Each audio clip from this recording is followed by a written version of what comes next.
from Cal State Fullerton with a doctoral degree of music arts in piano performance from the University of North Carolina at Greensboro.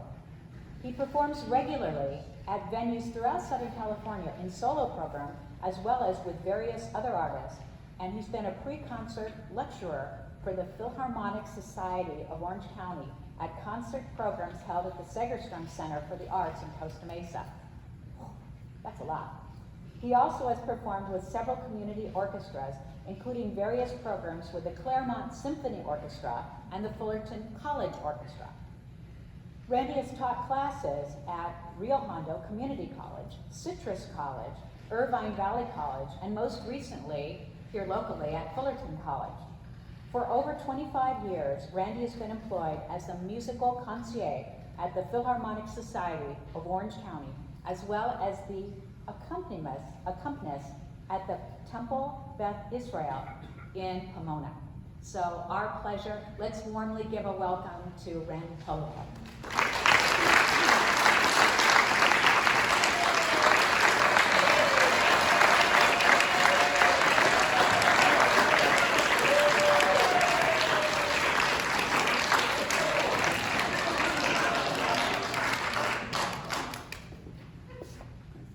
Is this on? No, it's not. Oh, okay.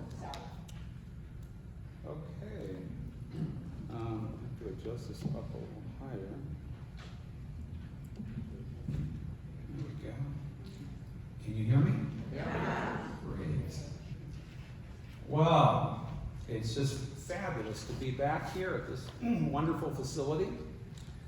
I last played here in 2018 before the COVID brought havoc to life as we know it.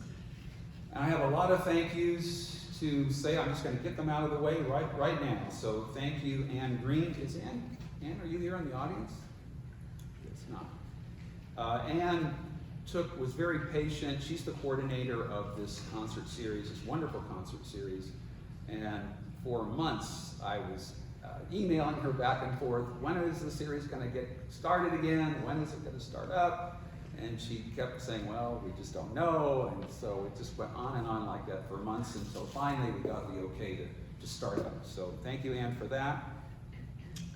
To Joel Robinson and Elle, Joel for helping design the programs, Elle for passing out the programs today. I very much appreciate that. Barbara and Brian for making arrangements pertinent to today's concerts. Don for your help in recording. And of course, to all of you out there, family, friends, some who came from very long distances, and everyone else that's here today. I so appreciate you being here, and it's just so nice to be back. So I want to dedicate this performance to memory of my mom, who is very, very much missed. It's been 4 years now, and would have loved to be here today, so I hope that she's here in spirit. I'll be making some introductory comments in between to give you some background information. I hope you don't mind. I have my notes here. I just, my mind tends to go blank when I'm in front of an audience, so I have to have that as sort of my crutch.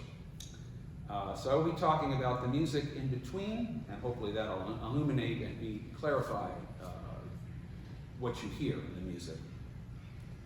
So we start with a short piece by the composer Franz Schubert.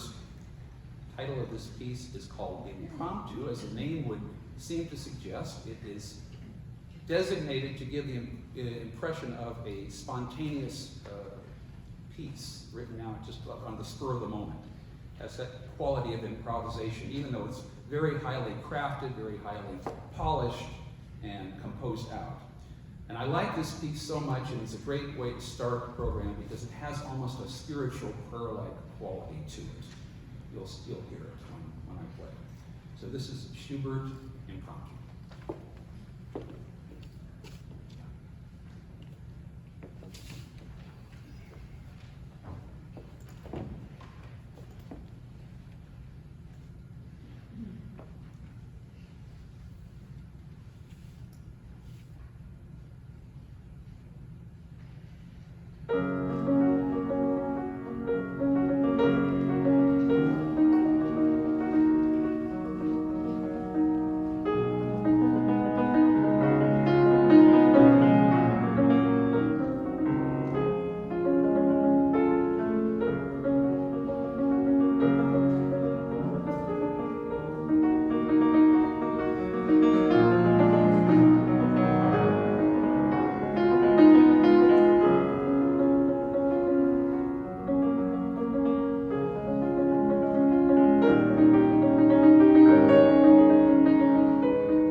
Okay, the major work on my program tonight is the Beethoven Sonata Opus 109.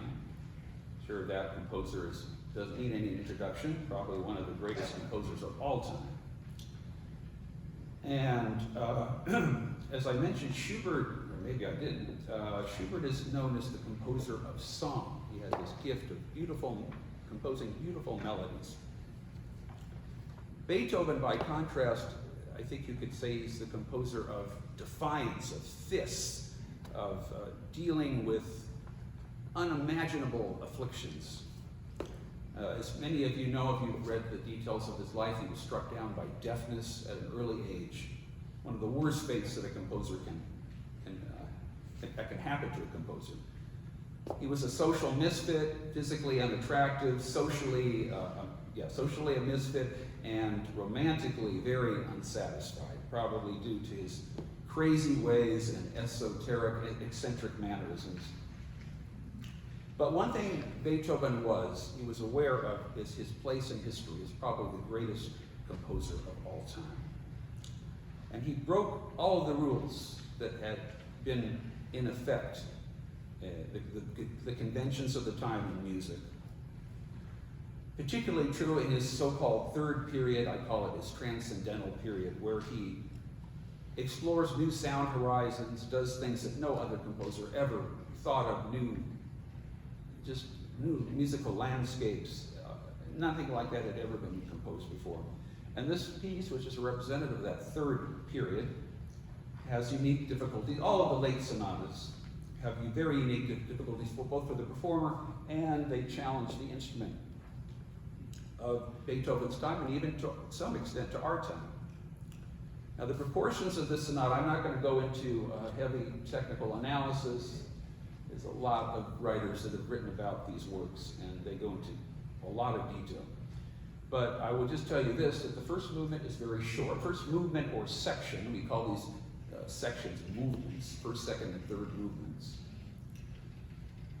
It's only 4 minutes long and deals with the contrast between two very opposing themes, very different in character. The second movement is even shorter, and it just goes like at a fever clip. It's kind of a diabolical piece on steroids, you might say. Now, the heart of the work is the final movement, which is longer than both first and second combined. And it takes the form of a theme and variations. I think most of you know it's the theme of the piece, which is stated at the outset, and then there's 6 variations that vary and transform the tune. And I thought I would play the opening of this because it is such an important part of the piece, so that you recognize it when it gets to that point in the piece. So here's the theme of the third movement. It's kind of a very slow chorale hymn-like feeling.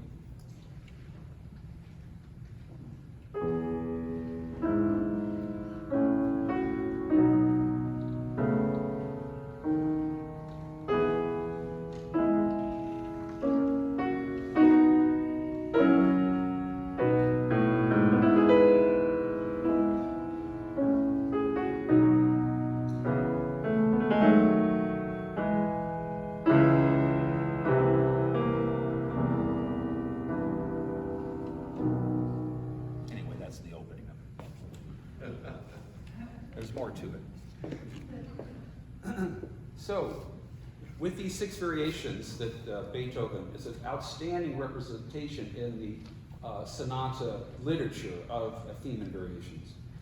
And as the variations progress, they become more and more divorced from the theme, so it's hardly unrecognizable. Maybe just a particular interval is highlighted from the theme, or a particular rhythmic gesture, etc.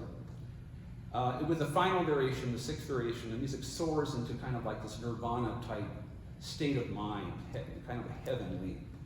But Beethoven doesn't stop there. He brings back that slow theme at the very end to kind of bookend the entire piece. And now the theme takes on added significance because of all of the music that came before it. So this is the Beethoven Sonata, Opus 109 by Ludwig van.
How many of you out there enjoy impressionistic painting? A lot. You're going to love this piece. French impressionistic art and music go hand in hand. They have that shimmering, blurry, kind of washed out quality to them.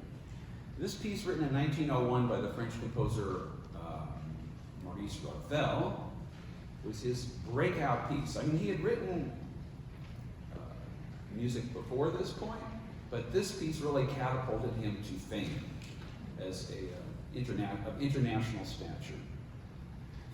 The name Jadot can be translated loosely in English as the fountain, or literally water games, for those of you that are French speaking. It's definitely a water piece. So it's inspired by cascades of water, fountains, springs, all of that wonderful stuff. And the piece is interesting in that it has an inscription right underneath the title, Jadot, by the French poet Henri de Régnier, which translates into English, "The river god laughs at the water that tickles him." Now, I don't think this is much of a help to the performer, other than proving that the river god is very ticklish, for what it's worth. So don't you think we need more river gods laughing here in Southern California because of our drought? Absolutely, more river gods. Okay, Jadot by Maurice Ravel.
On Wings of Song.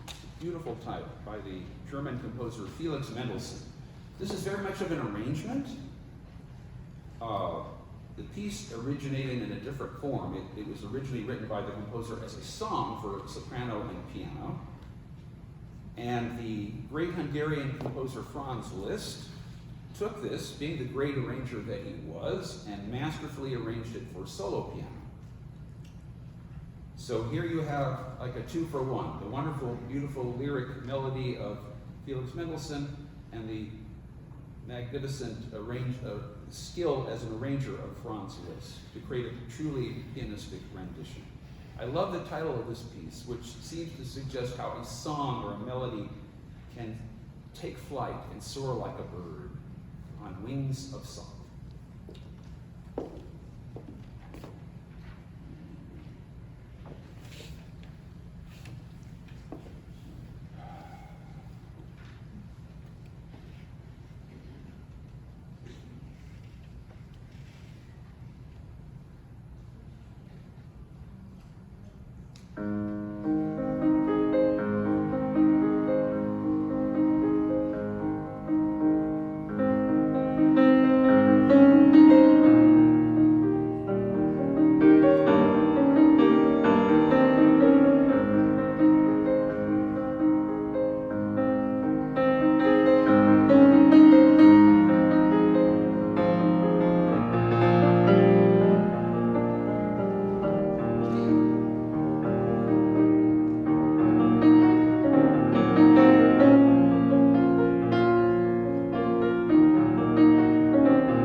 Polish composer Frédéric Chopin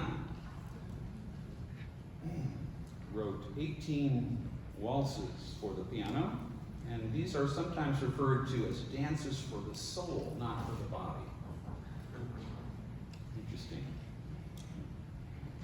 They are among his most elegant works, written very much for the French aristocratic circles that Chopin loved to play in private homes. He really hated playing in concert halls. He liked playing in private, like soirees. And while they contain the typical waltz, 1, 2, 3, 1, 2, 3 kind of rhythm, this waltz, well, I should say, they all are just wonderful examples, and they have exquisite taste. This particular waltz is considered arguably one of his greatest. And it's sometimes called the 2-4 waltz, because you'll hear at the beginning the melody has a feeling of 2, whereas the left hand is still playing in 1, 2, 3, 1, 2, 3. Chopin Waltz, Opus 42.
piece, I sort of ran out of gas at the end. It's a real adrenaline rush, and if you don't control yourself, it just gets out of hand, and that's what happens. Sorry about that. I'm going to take a little water break. I'll be right back with the last group of Gershwin songs.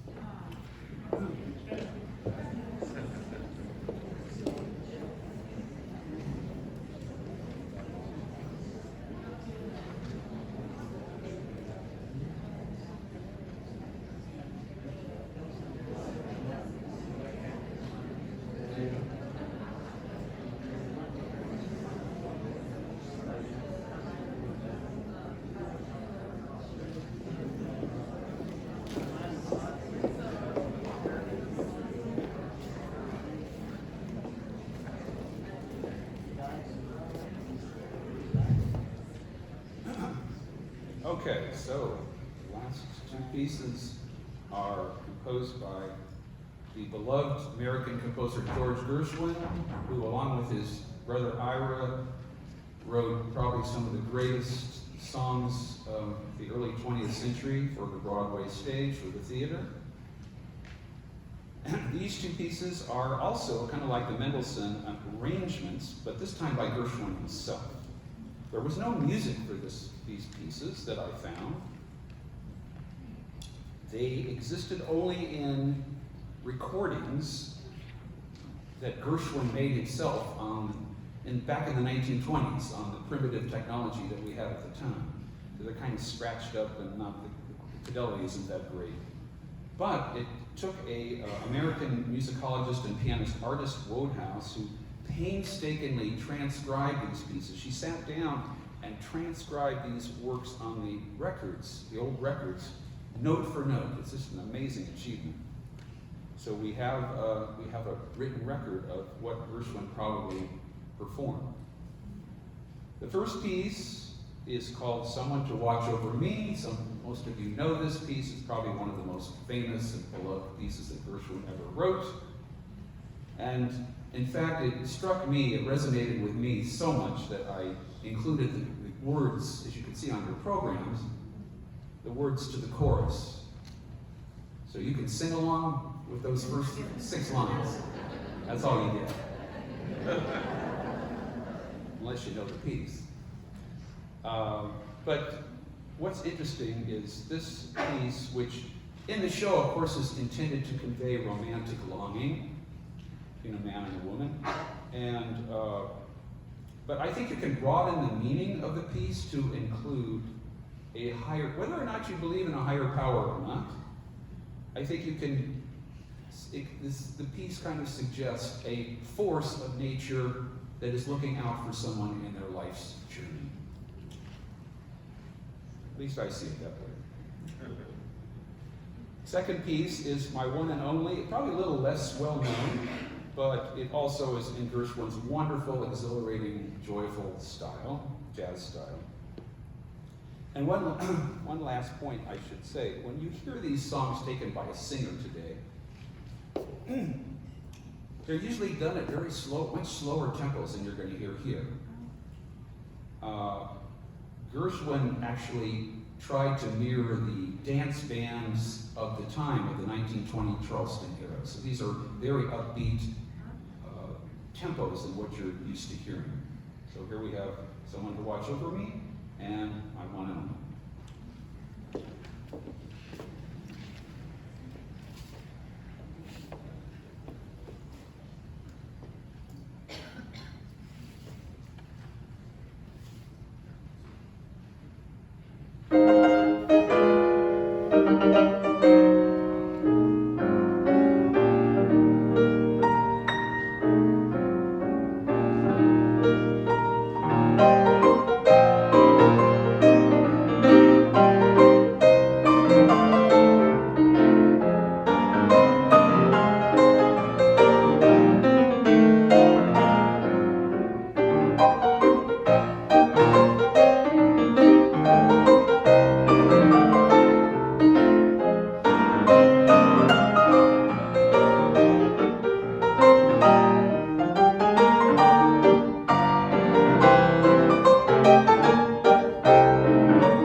Thank you very much. So happens I have encore here. So this is George Gershwin's very first published, to our knowledge, composition. It's a ragtime number called Rialto Ripples.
No more encores. Thank you. Excellent. Excellent. Superior.